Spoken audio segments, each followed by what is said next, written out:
This is a technological showcase set in the world of The Witcher 4.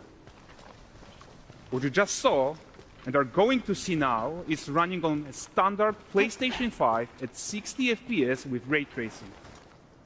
So in the game, you'll be playing as Ciri, a professional monster slayer, a witcher. She explores the world and hunts down monsters for coin. The region we are in is called Kovir, and you'll get to explore it in a game. Right now, Ciri is investigating a monster, and after gathering new clues, she is heading back to a nearby village.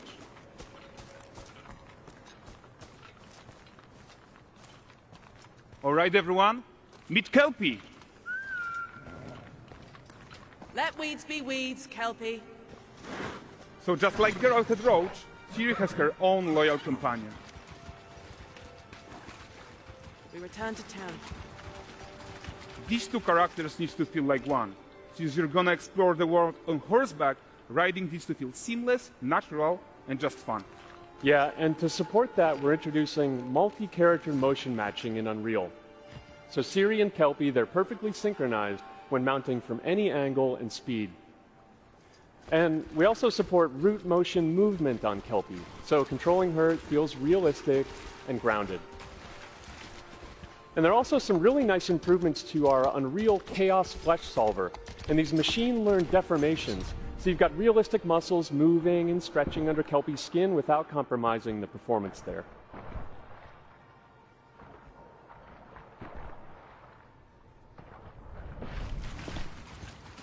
So let's leave Ciri behind for a second and talk about the world itself.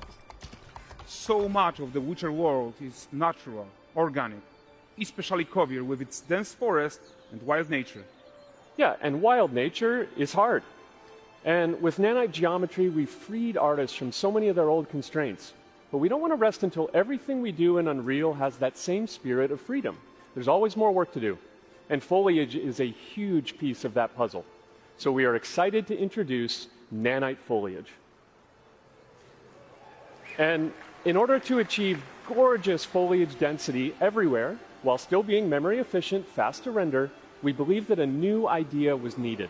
So instead of the same card approach we've been using for the past 20 years, artists should be free to take a nanite approach to foliage, modeling every single leaf and pine needle.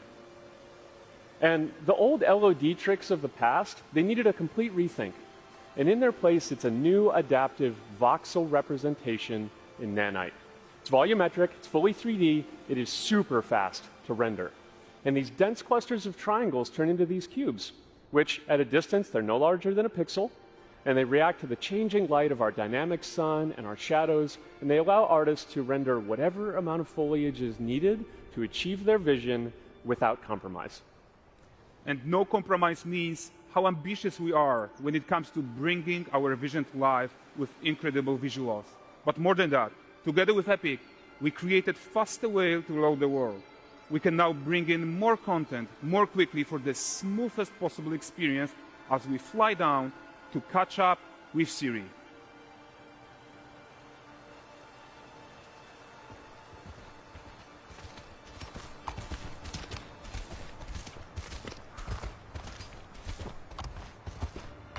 Welcome to Valdrest.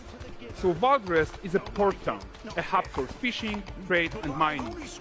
It's one of those places where you can meet shady characters or overhear gossip from other lands. It's also where Ciri took on her current contract. High-tech, let's leave Kelpie here and explore the marketplace and food. I'm so excited we can finally show you some of this stuff. Let's see what Valdrest has to offer. Not her again.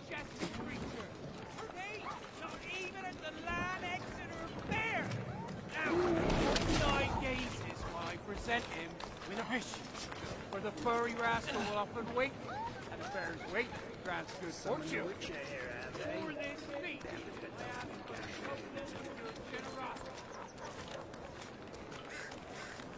Pardon. Guys, notice how responsive the world is. Character actions directly affect what happens around you, sometimes even setting off chain reactions. Everything is working together.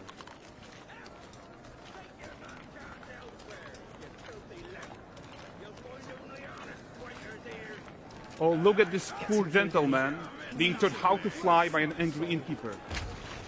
That's what happens when you cheat at Gwent. Last of it, is it?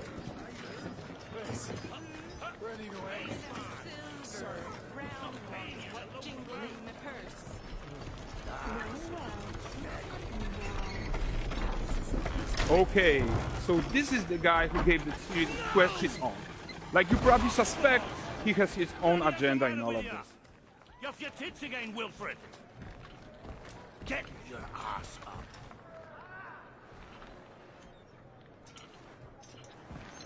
A typical day's toil. Who in?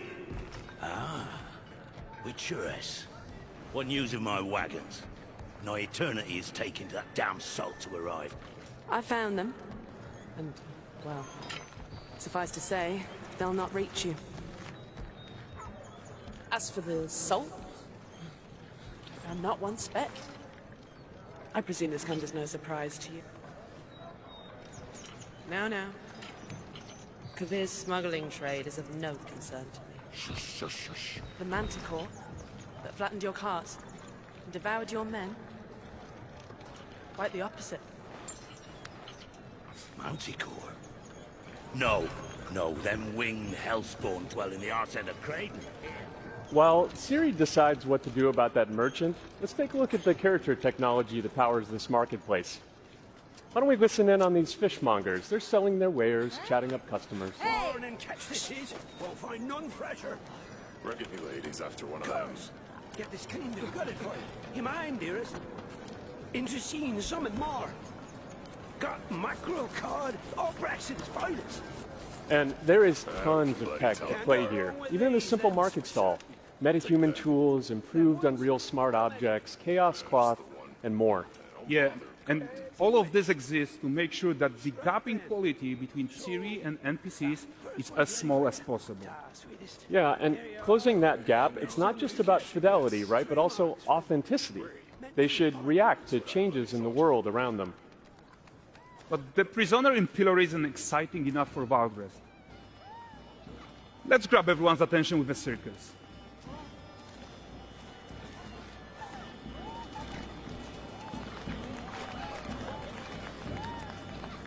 But the great performance deserves a huge crowd though. Let's crank it up.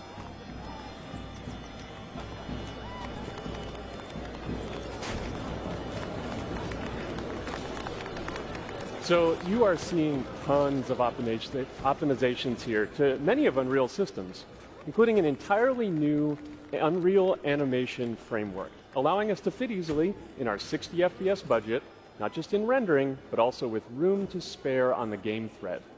Over 300 animated skeletal mesh agents all going about their business.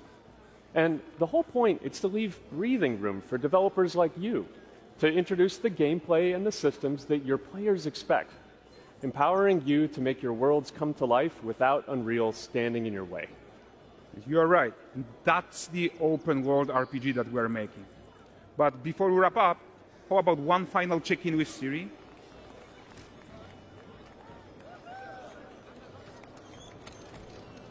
We are making this game to be the most immersive and ambitious open world Witcher game ever. And we are making this a reality thanks to our work on Unreal with the team at Epic. I think what we are doing together is going to bring in a new generation of open world RPGs, and I'm so proud of what we accomplished so far. We are too.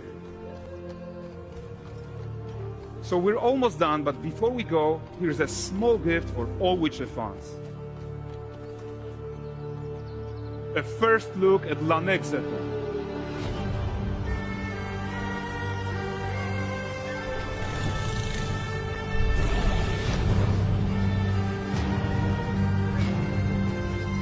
Onward, Kelpie. We what?